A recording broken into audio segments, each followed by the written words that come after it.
Are there things that men can't face up to, don't want to face up to, or simply have no need to confront?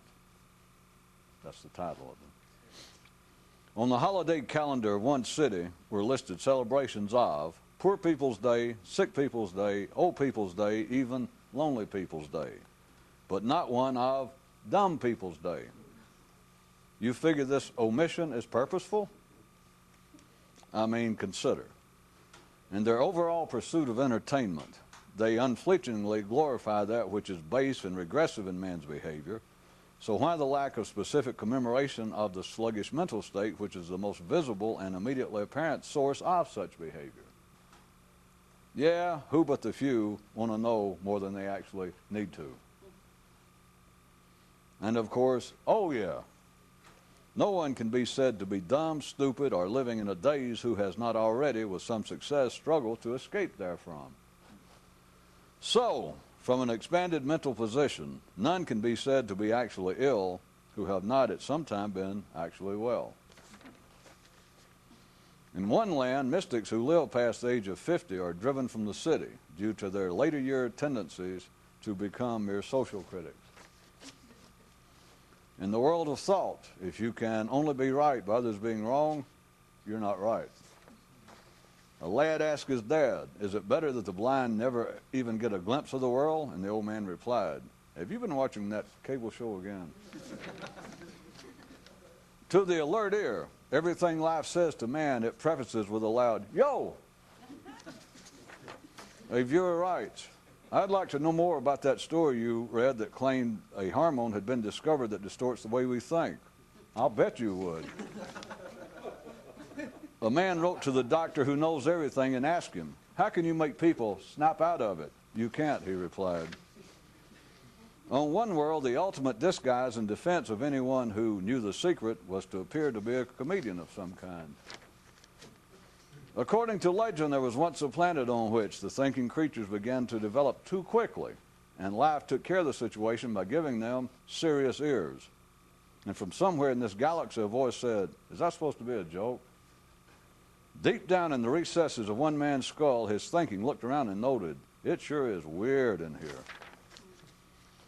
Since all submit, only the unenlightened feel fatalistic.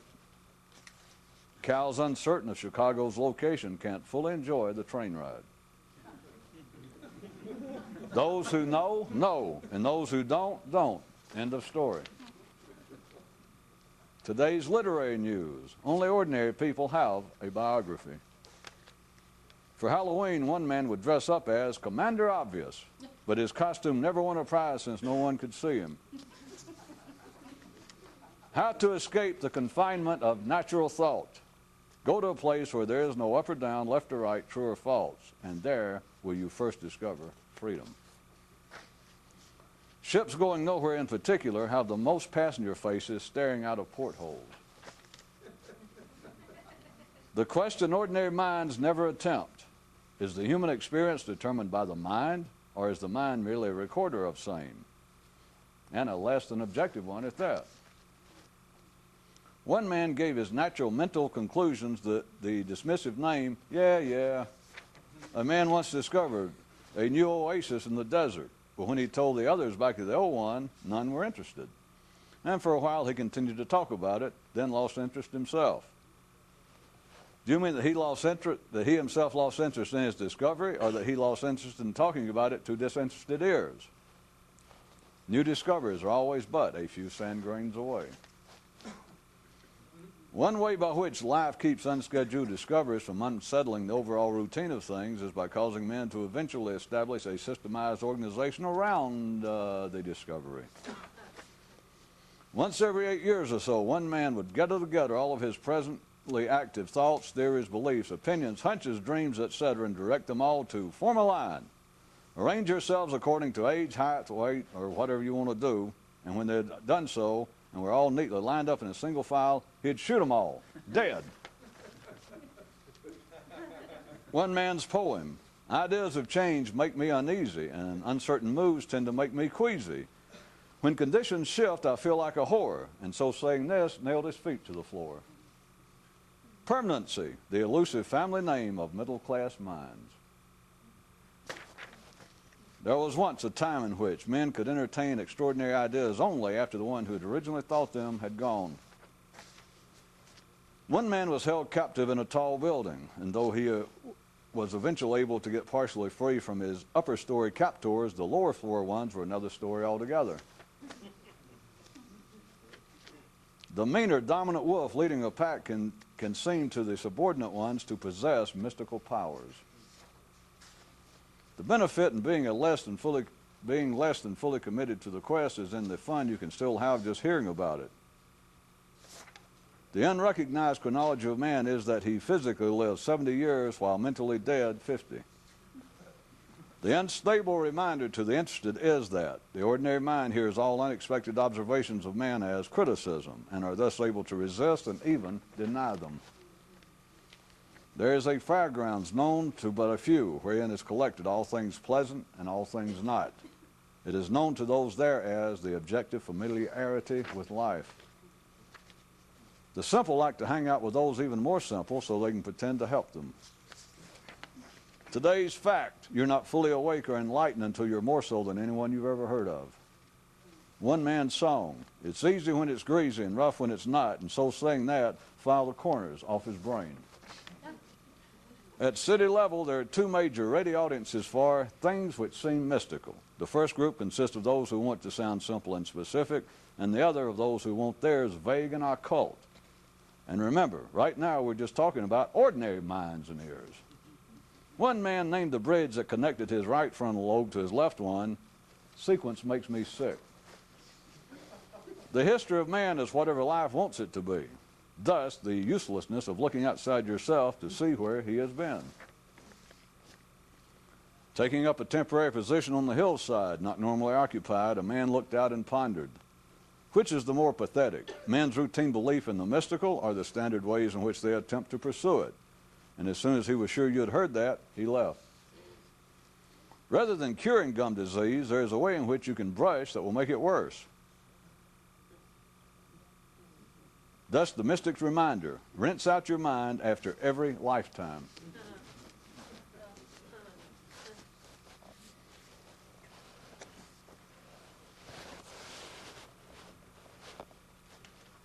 Going to pull out another piece of what would appear to be, or what was considered to be history, something, in fact, in the last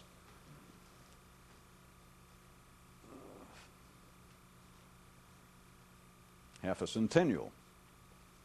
And remind anyone who might be watching this for the first time or so, the interest here is nothing to do with history, nothing to do with ordinary life. And the only reason I'm pulling it out is there's some things that cannot be talked about directly, and in this case, it is in line with what we were discussing for the last couple of times, having to do with the fact that within one man's lifetime, it is only the individual that has any potential and not the collective of humanity.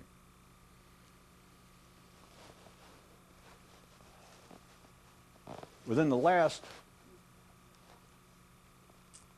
50 years or so, something happened in the history of man that seemed to be a sign of progress for man, the collective. But I would like to point out to you that it is on the collective level, on the widespread level, all such as this, as I'm going to attempt to get you to consider and then to drag it into your own nervous system, it is all, at the collective level, sort of like false labor to a pregnant woman. Is that there are signs, there are fields, there are claims within the collective of humanity, just as a pregnant woman saying, I'm about to deliver, I'm about to undergo a certain change, and it turns out to be not quite the case. The incident that I have in mind, prior to 50 or 60 years ago, and it has to do with warfare and the political aftermath. Up until 50 or 60 years ago, any idea of holding combatants responsible for their wartime activities was unheard of. It was only in the last 50 years or so It popped up right after one conflict. It popped up the idea that the loser, which you should understand that, the winner never has to answer for what happened. But the loser, based upon extraordinarily egregious acts against civilians, they decided, the victors decided, and the victors in this case happened to be, the collective advance guard of Western civilization, which is just another way to say the collective advancement of humanity in general. And it was decided that the losing powers had committed such atrocious acts against civilians. They had to pick that out because it makes no sense to hold the actual active combatants responsible, because if country X decides to attack country Y, and in both cases, the one who's attacking will always claim to have some patriotic purpose in mind, and so therefore all the young men that they draft in are patriots. And of course, once they announce their intention to attack their neighbor has to round up an army, and everyone who volunteers or is conscripted is considered to be patriotic to defend their own home territory. And so they cannot come up with holding the combatants responsible, because a soldier has one job. That's to kill enemy soldiers. But now I want you to consider, and trying to remind you people, this has nothing whatsoever to do with history. It's just irrelevant. But I am showing you a prime example that I thought perhaps some of you are old enough that you're either around or you've read about, because it's fairly recent history as opposed to some of the tacky attempts that were suggested right after the Peloponnesian Wars. I mean, they didn't amount to anything. Of course, the main one being that they thought we should change the name of this, or people are going to laugh at it thousands of years from now, just see like you people did. That they thought we should come up with a more serious name, because sure as hell by the time this gets translated, and they're just guessing. But I just happen to know this. We're talking about 2,500 years ago, around the Mediterranean, them saying, after all the honorable deeds and our heroic efforts, you just wait and see. It's going to end up 2,000 or 3,000 years from now. There's going to be civilized people singing in some other part of the world, and somebody mentioned the Peloponnesian Wars, and people go. But at any rate, back to the serious subject. Remembering what I'm pointing out, this is a kind of false bloom of the weather getting too warm, and plants put out little bulbs too soon, or like the false pregnant, false labor. It is a sign. It is always humanity, life making humanity talk about that which is over the horizon. But as far as it having any real specific effect in one man's lifetime, it does not. And that's why I decided to pull out this example, because some of you lived through the time and just didn't notice it. But at any rate, so here it is. We have, let's say in the Western world, 3,000 to 5,000 years of fairly reliable recorded history. I'm just using Earth people's claim about that. And up until only 50 years ago out of that history, there was never any question of holding combatants. I mean, it's already been pointed out by ordinary people that the history of man, in one sense, is the history of warfare. So it's been nothing but continual warfare. But it's only been, out of this 4,000 or 5,000 years worth of known warfare, it's only been 50 years ago that someone came up with the idea, after the affair was settled, that the winners came up with the idea that the losers had acted in such an uncivilized manner that they should be held responsible. That was the first time it was known as war trials, that they were going to try the people, the losers, not because they lost, because how much worse can it be than you lost, but then after it was over. Now, I want you to consider what's going on now. And any of you who may be trying to, no great effort to figure out what the actual hardwired examples were that occurred in life from which I'm taking this, just forget all that. Just X and Y, just powers. It is opposing forces. It is the attempt of life making humanity continue to march forward, and everybody's back and forth from the left leg to the right leg, from country X to country Y, from religion Z to religion Z squared. But here was the first time, and it would appear to be, even though those involved did not analyze at the time. But now I can point to you, it would appear to be that we are about to. We're on the verge of perhaps a real quantum step forward in the history of man's civilization, or in the civilizing of man. Because for thousands of years, men have, after the fact, been bemoaning the fact that they continue to engage in warfare. But it goes on. But it would appear to be that they just got through with another several decades on and off of the biggest warfare of all, the big war, they thought it was. It was going to be the, anyway, it was the biggest war that's ever been known. And here it is over. Clear-cut victor, clear-cut loser. But it would appear to be, after a few months, it began to be talk about that this cannot be the end of it, because this particular warfare, the loser acted in such an uncivilized, a totally abhorrent, unacceptable manner that we can't just settle for the fact that he surrendered. They have got to, something's got to happen. So they came up with the idea of war crimes. Now consider what this is. One more time, let me remind you, and forget politics, forget warfare, because all this is a mental representation, a mental mapping of still intrinsic struggles in the life of man. But it would appear to be, for the first time, that we're showing signs that humanity, the more civilized aspects of humanity, were about to absolutely have enough of warfare, or they were showing signs of it, that was reaching a brand new point, a brand new level of distaste for it, perhaps the burgeoning sign that we were outgrowing the old feral need to engage in armed conflict. And the sign of it being, for the first time, the losers lost. They've been stomped on the ground. We've taken everything they got. They surrendered unconditionally. And for 5,000 years, what else can you ask for?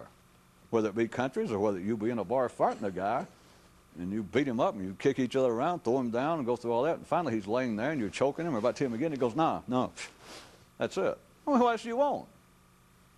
You can try to rub his nose in and say, all right, cry uncle. You know, kiss my feet. You know, do something. I had enough. I had enough. So you would think, well, that's it.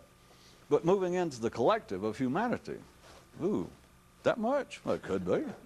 The collective of humanity. What I want you to consider was that at the time, it was seen, well, again, nobody was actually analyzing it in the way I am, but it was seen as being the signs of a real, the promising signs, the potential signs of a real step forward for humanity. That thank God the war's over. That's what this means. The war's over.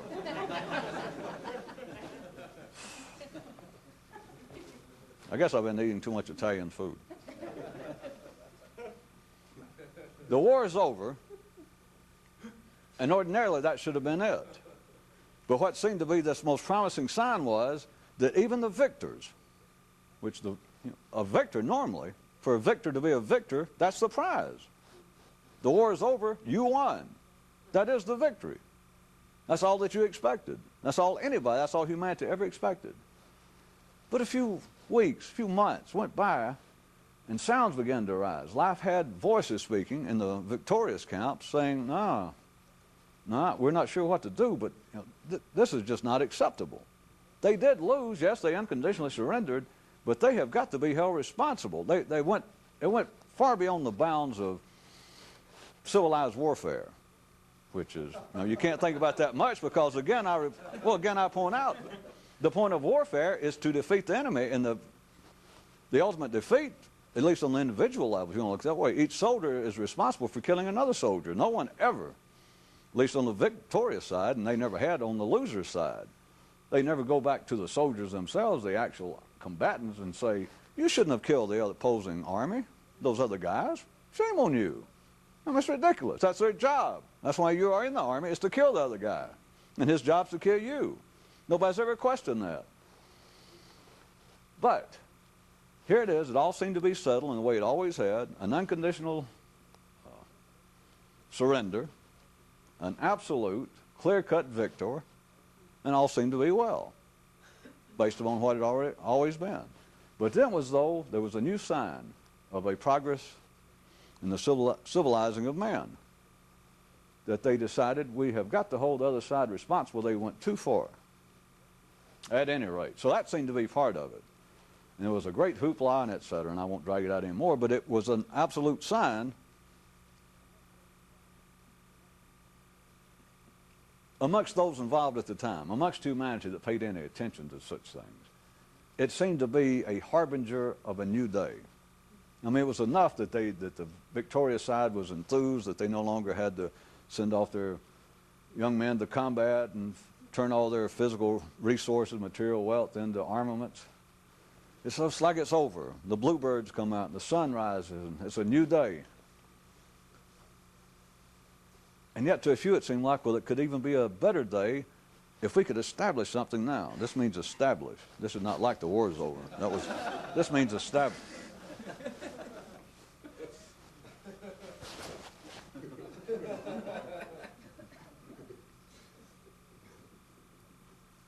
Maybe that's fine. Have you ever noticed that all of the world's great, I'm talking about the really great, recognized sculptors, all of their works never move?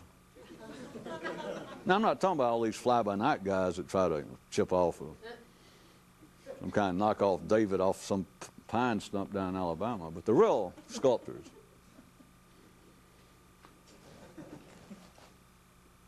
After some doing, they arranged war trials, and they brought in all they could get their hands on, the highest ranking officers in the losing army, and they brought them into the court of justice, tried them for crimes against humanity, was the general Western interpretation of the charges actually brought.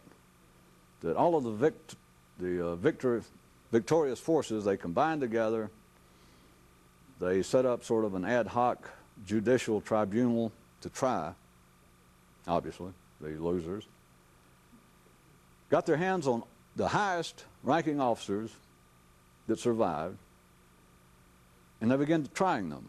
Not on the basis that they lost the war, and not on the basis of the bloodshed on the battlefield, but on crimes upon the slaughter of civilians, which has always happened, but they did it purposefully, was the claim. The civilians have always been. You just get caught in the crossfire. It's been happening for thousands of years. But they were charged with specifically attacking civilians, which was considered non-sporting. It was considered inhumane, that civilians are not part of the armed conflict. So, that was one thing I want you to consider, that there it was, apparently, humanity is getting pregnant, or is pregnant, and may be delivering a whole new age. It sounds so promising. There are two, for those of you with good ears, there are two really creamy, juicy aspects to this. One of them is that, and of course the aftermath of it, but is the feeling at the time on a large scale. Remember, I mean, that's large. A large scale that humanity is making a real step forward, that it shows that in our combined wisdom, we will no longer tolerate certain kinds of actions. And it almost, again, perhaps defying the contemporaneous interpretations of the people involved, but it seemed to almost put an even stronger or definitive conclusion to the war, because it seemed to even be a harbinger, a potential harbinger of a possibility of maybe no wars in the future, or that humanity would not feel so free to go to war, that we're no longer going to allow ourselves the unbridled permission to just create physical havoc upon one another. So they set up the war trials, and they bring in the highest echelons they can get their hands on from the losing side and try them for these inhumane crimes. Now here's the second part, reminding you one more time, watch your mind. Got no interest in the history of it, that's not even, but here it is. It is life operating at such a level, and the reason I continue to bring it out is, for one reason,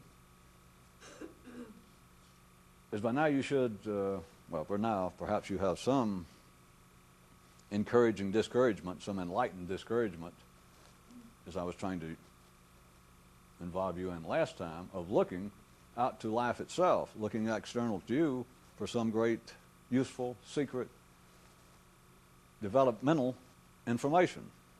When I point out to you, there is none out there. But here it is showing how life works, and it shows you can look at what life talks about. You can look at life's dreams of the future, and you can learn more about what individually is your potential blossoming of the nervous system than you can from any routine guru, holy man, priest, rabbi, philosopher. How about anybody? They conduct war crimes, war trials. As soon as they bring in the first guy, first general, they have a defense. Nothing strange, nothing unusual. It was a part and parcel of the arrangement of life itself, but no one expected this. Nothing unusual. The first man that they bring to bar, and they say, you know, he was whoever he was, the highest general they could get their hands on, and they read out the charge of all the things that the loser did. Now, he was not the head man. He was just the highest general that they get their hands on, whoever he was, a major. The rest of them had been killed, committed suicide, disappeared. What was his response? I was only following orders. Which, at first, as I said, it was a surprise that they came up with that. But the idea, the concept is in no way unusual, because that is the muscle, the sinew, that is the glue of any organization, especially in the armed forces, for those of you that may have spent your teen years hiding out in Canada, or before women had the beautiful privilege and the honor to be able to actually be in the army, to be in the army. If you don't know what that is, has always been, that is nowadays it's known as boot camp, basic training. But even in times of extreme warfare, when the king didn't have time to send you through 12 weeks up at Paris Island or somewhere else, the first thing they had to do was to scare the hell, to impress upon you. They had to impress upon you that you were a subordinate wolf, that you were a nobody, which we're a civilized country. As I say, if you got drafted, those of you who missed it, they used to give you 12 weeks of bringing you in, shaving your head, making everybody dress alike, giving you a number, and treating you like, you know, a stray turd on the parade ground, and keeping you up all night, making you do the most ridiculous things, making you pick up, rearrange the gravel in the dry. They do everything they can, and the whole point is, it's been understood for years, is to get you to the place that you will follow any order. Because you've got to have it that way. I'm not attacking the system, you understand. It's not the point, but you understand, it's not a criticism of that. But to use that as a defense was totally unexpected, because that is the heart and soul of the efficiency, of the viability of any army, is to follow orders. Did a major turn around to a sergeant and say, "Sergeant, tell those men to go hit that, Hill 22 over there"? The sergeant turns around to all the grunts, all the enlisted guys, and says, "All right, hit Hill 22 right there, take it." And they look up, and all they see is a gleam of rifle barrels up there. Somebody may even venture the observation like, "Well, probably, we could all get killed." And the sergeant said, "Yeah, probably." But the point is, they go, take that hill, and you know that there's every chance in the world that you're going to get killed as soon as you stand up. You'll probably get shot, and you'll do it. That is the minimal. It's known as the chain of command, for one thing, but it's the minimal requirement to hold a fighting unit together. There's nothing new. It has always been true. Wolves know it. Everybody knows it. You cannot have each person in the organization, and this, of course, to lesser degrees is true in IBM, non-aggressive, non-militaristic organization. You cannot have every vice president in IBM deciding what will be the company policy. And you certainly, on the battlefield, whether it's a matter continual life or death. You cannot have every little corporal and private deciding, well, wait a minute. Why don't we take this other hill? Why don't we attack over there beside those little trees over there? Where there can only be one general in charge of each company, and there's a chain of command, and that's the whole point of being in there, is you follow orders. Everyone knows that. The winning side knew it, the losing side knew it. They operate on that basis. That in fact, if you do not follow orders, if I must point this out for those of you with non-militaristic background, if indeed you're in the most civilized army in the world, well, there are some. The Dutch, the Danish, they let them wear hairnets, last time I heard.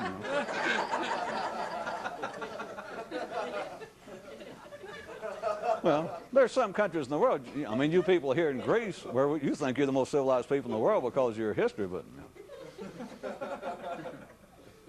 at any rate,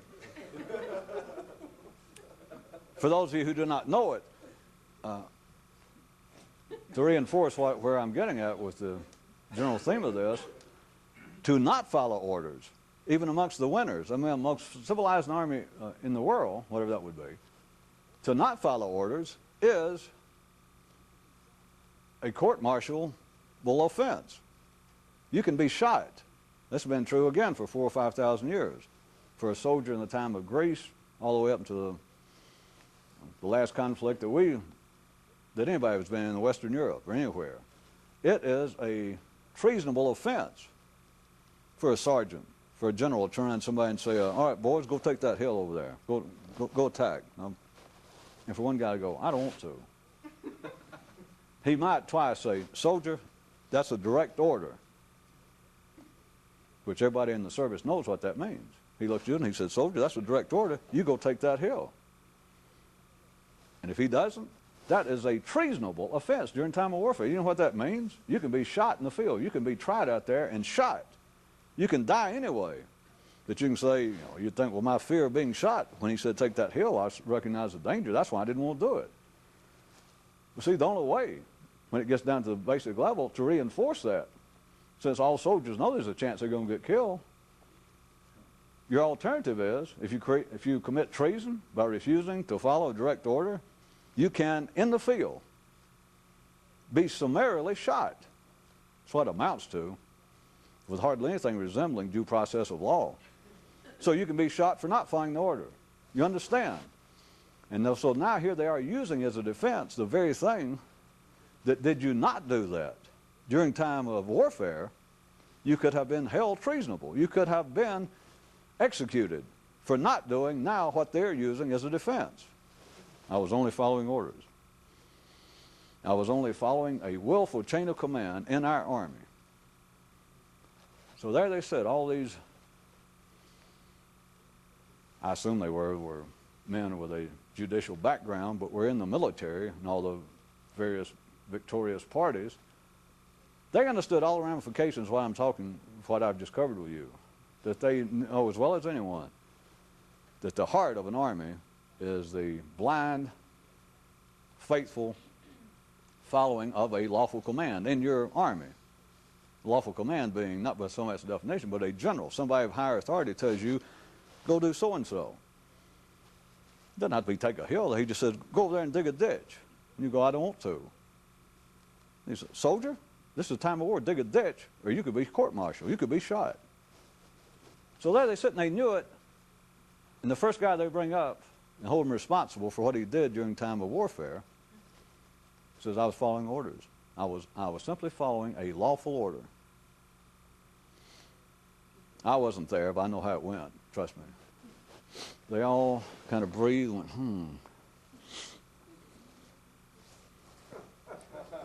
All of them who smoked wanted a cigarette suddenly, or all who drank wanted to drink. And whoever the presiding judge for the day was went, they just started, but I'm sure he went, well, it's getting kind of almost the dinner hour, let's take a break. And they all had to go out and think, what in the hell is going on? This is still not what you can get of the juiciest part of it. As you might know, if you don't know history, but again, this history is not the point. But this became a very well-known event. It now, I'm sure in all good history books, takes up some noticeable part during that era, take up 2 or 3 good paragraphs, and I'm sure surely it points out that it was a singular occurrence. It was the first time in the history of civilized man, that one party had held another accountable for what they deemed to be inhumane acts, even during time of warfare. So have given you enough build-up that it seemed to promise a new day. It seemed to be, well, warfare is bad enough, but by God, we're going to have to start drawing the line somewhere. It's going too far, and etc. So they set it up. They get it going. The defense of the people was, I was following orders. They go, wait a minute. I said they start out with the highest one they get their hands on. Might have made the story better if it makes any sense. It shouldn't make any difference to you, but they could have started out with a lieutenant. They could have gone in alphabetical order and called in a lieutenant. And he says, well, I was following orders. And they finally get around to the colonel that was above him. The colonel said, well, yeah, I told him that order, but Major so-and-so told me. At any rate, the people involved knew what was happening. As soon as they heard the defense, I was simply following orders, they thought, what can we do with this?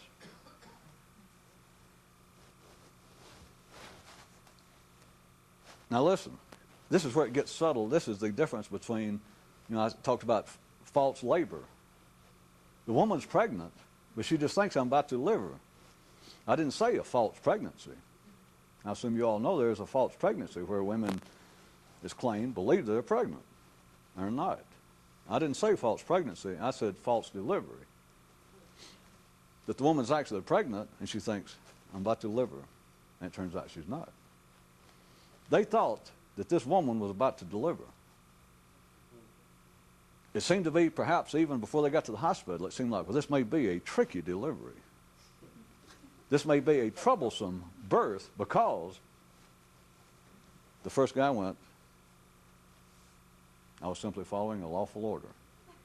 And they thought, uh-oh, the kid's coming. I mean, they didn't give up because they'd set up, you're following the parallel metaphor here, I suppose. They had set up this pregnancy. They'd set up the trial. They announced beforehand that the purpose of this, the war is over. They surrendered unconditionally. But that's not the end of it, folks. Here we go. We've got the woman pregnant again. We've got civilization pregnant anew, and she is going to deliver a fresh baby, a fresh day, a day in which there's certain behavior that heretofore we have accepted, even amongst us civilized people. And the losing side had been considered to be a civilized bunch of people. But they decided it was like we have now made civilization pregnant anew. And it's time for the delivery of a new day. A day that at least by one step will be closer to an era wherein there will be no warfare. But we at least will establish that there's certain limits to the inhumanity that we will tolerate from humans. She's pregnant as hell. I mean, setting it up, deciding to do it. That was the pregnancy. Then they just, without knowing it, they sensed a troubled delivery. When that first guy went, I was simply following a lawful order. Now here is where it gets really subtle. And I said I hadn't looked at a history book, but I'm sure that whole affair of the trials, I'm sure it's listed in an index of any good undergraduate history book. But based upon what it portended, it should take up, let's say, 10 pages. I'm just making this up for a relative thing, and I would just guess that it probably takes up a paragraph of 1 page. Because it did not turn out exactly like anyone expected. Oh, the trial seemed to. They convicted some people, they executed some people, put people in prison. But the idea that we will hold people responsible for their actions, and the defense that no, I may have done what you say. That is, but here's the first guy's defense, or all of their defenses. He says, I'm not, whether I did what you say I did or not, My defense is this: I am not responsible because I was doing as I had to. I was following a lawful order, and the tacit thing that he was saying to the court, if he didn't say it or his attorney did, was he was saying to those running that tribunal, which they were all military men, he was saying, as you know, I could have been shot for not doing it. I would have been a traitor. You would have too. Had you not followed any lawful order given you, you guys would have been traitors. You know that? I know that. Therefore, my defense is I was simply doing as I was told. That's when, if they'd been using my metaphor, they'd have thought, God, this pregnancy is, it's going to blow up on us. But, we don't have anybody prepared to make a delivery as this threatens to be. They are faced with the insurmountable, the unrejoinable. That the defense is the very thing that is the very thing upon which our lives are based, of military men. But here comes the real tricky part. For that moment, for that one situation, they overcame the impossible. They said, no, that won't do. When it will do. They knew it would do. It had to do. Because that's the basis of holding together all militaristic operations, from losers, winners, anywhere in the world. And as I said, any organization, not just armies, but any organization. So here it was, a defense that was actually an indefensible defense, an unassailable defense from a military man that I was simply following orders. But for that ad hoc situation, they overcame it. They could not legalistically deny it. They simply bulldozed over it in a sense and went, no, no, that's all true. In essence, here's what happened. They went, yeah, that's true. That defense is actually unassailable. As soon as you said that, based upon everything that's happened in the history of humanity for the last 5,000 years, as soon as you said that, we all knew it. We should all look at each other and went, wait a minute, there's no sense us going out of the room. Let's have a show of hands. We're going to have to turn them loose, right? And everybody there, the triers would have gone, yeah. They knew that. Life knew that. It just ignored it. And in so doing, it seemed at the time, they didn't analyze, I'm doing it for you. It seemed at the time that we have overcome some sort of unacceptable sequence. That we have made, in fact, perhaps a bigger step forward than we imagined. Because we had reached a place that was linguistically, rhetorically, logically out of sequence. We should not have been able to do this, and yet humanity just jumped forward and did it. We found those bastards guilty, forget that it didn't work, forget that their defense was unassailable. We did it anyway. We have made some kind of, we even jumped out of the normal progression of marching along in some sort of our tempo, our pace, progress of humanity. It's like we realized we were getting to a place that was going to give us trouble, and we just jumped forward. It's a new day. You hadn't heard of it since. Oh, it pops up. As a matter of fact, it's popping up right now as we speak. Early 1996. The whole little thing's popping up again. There's a certain little conflict going on, and they're already talking about some of the same civilized powers are now rattling their swords and threatening sooner or later to bring to the bar of justice some of the warring parties and hold them responsible. It sounds like Jiminy Cricket's very kid brother. The point being, again, we're not talking about, the point's not the people and what's going on, but do you understand that at the time this was going to be a big step forward, that they actually were going to shift courses, and it's just almost been forgotten? They still can't do it. Why? Now forget history, forget warfare. Look in your own nervous system. Look at individuals. Why do humans have to externalize the forces that seem to control them? Gods, demons. Why do people with drug habits now, well, they've always done it, but now it's even more acceptable that you blame the pusher. People blame the government. Is what the forces that everyone knows are controlling man. And everyone will externalize it. They will look to the stars. Nothing new. They'll look to gods, they'll look to demons. Everyone is following orders. Everyone knows it. It's unassailable.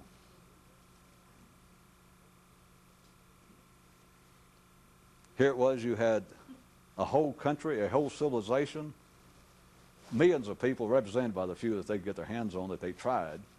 But it was like a whole aspect of civilization was on trial, and their defense was, we're following orders. In other words, I'm helpless. The winning side, the other aspect, they knew that's true. All humans know it's true.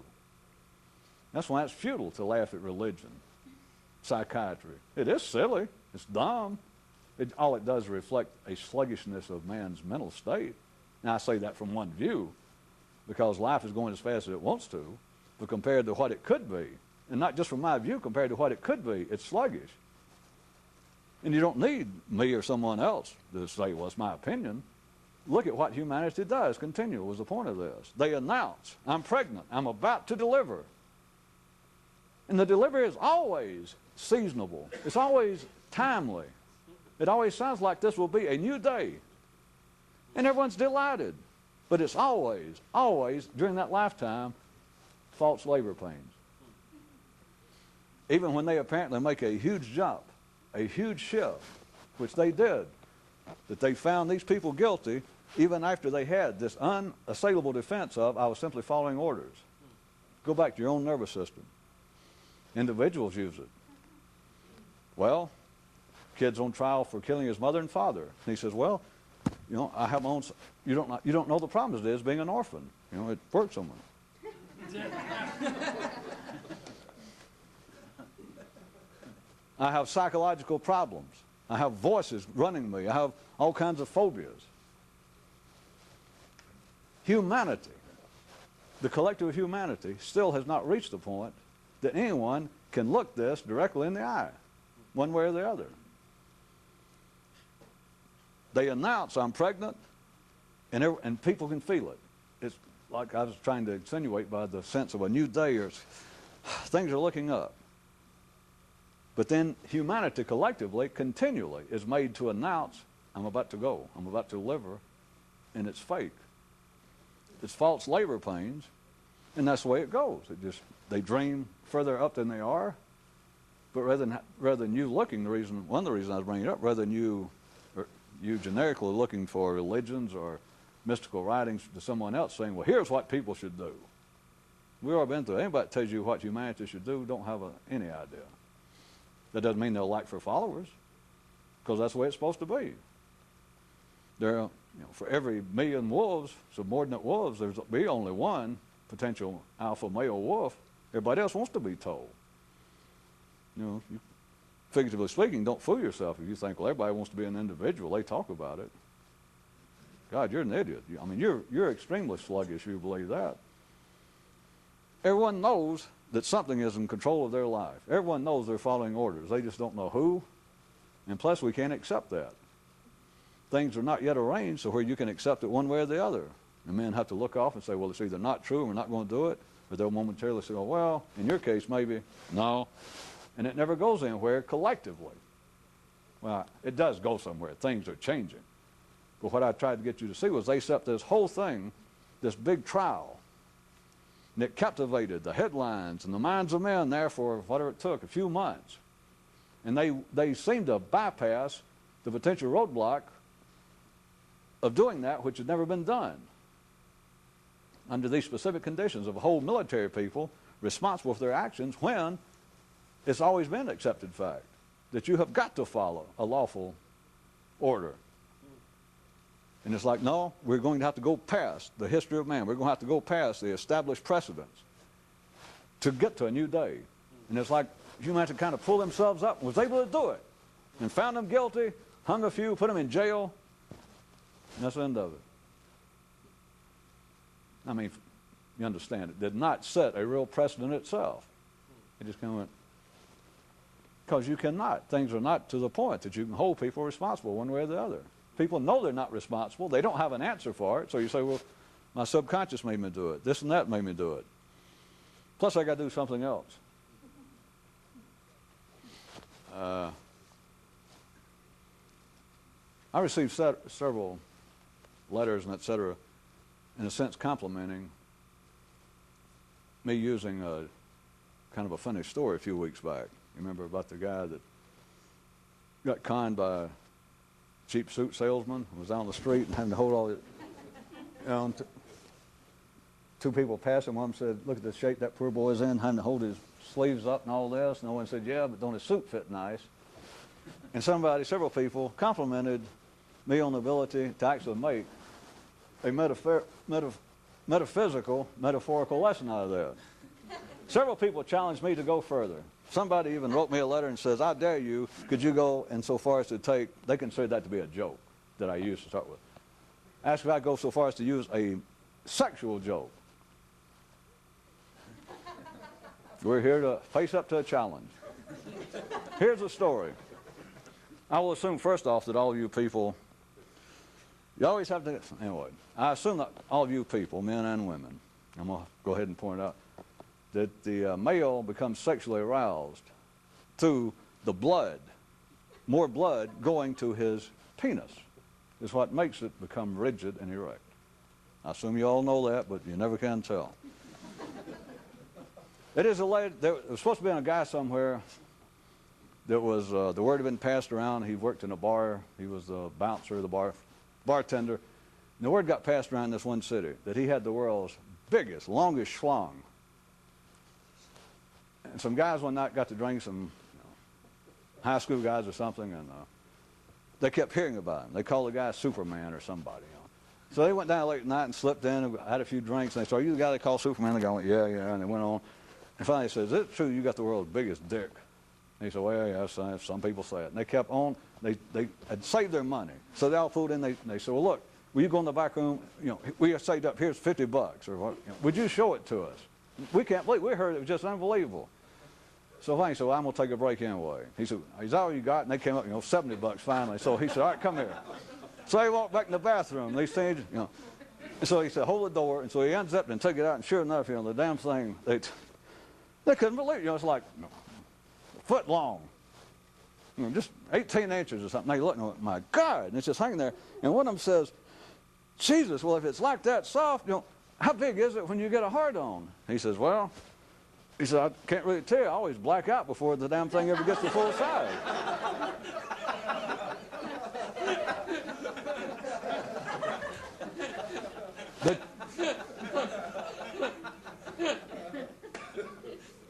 The challenge I was going to undertake is, you don't think I can make a mystical, metaphorical message out of that?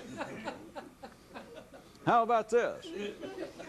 A man's ordinary state of consciousness is like a flaccid mind. It's like your mind, you know what it's like a man is just dick in its normal condition, just hanging there doing nothing. That's a man's normal mind. But throughout a man's life, your consciousness gets peaked a little bit. There are little things with most men, they seem to get over it, men and women now, of course, you understand we've gone into the metaphorical realm, gets little stimulations. Most people get past it by the age of 21 or so, and they no longer worry about it. But it's like the first stages of having something of a non-routine nature, something of even a potential mystical nature, kind of stimulate you. It never seems to amount to anything with people. Why not? And many people try. Not everyone completely gets over it at the age of 21. The world's full of people, even now, that believe they're involved in pursuing the great mystical quest, the great secret work. And you talk to them, and they're never sure whether they've gotten anywhere, or they may admit that they haven't.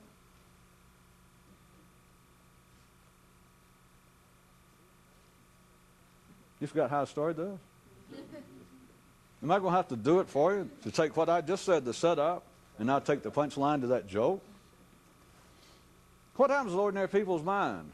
They think, well, I never can see them when I do. I can listen to something like you, or I can read Buddha, I can read the Old Testament, I can read all kinds of things that seem to inspire me to have a broader conception of what life is, to try and expand my awareness, to try and look at life from a more expansive view. And I try my best, but it's like I can't seem to get anywhere. the blood,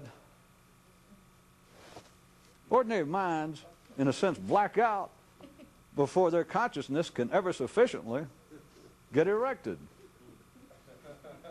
An ordinary mind can never get a sufficient hard-on to ever get to another state, because the mind itself, you drain the blood away from the ordinary thinking processes, and it's as though a man blacks out. I said a metaphor. I said an allegory. And I hope this will be a lesson to you people out in TV land. Don't challenge me. I'm not going to respond anymore after that one.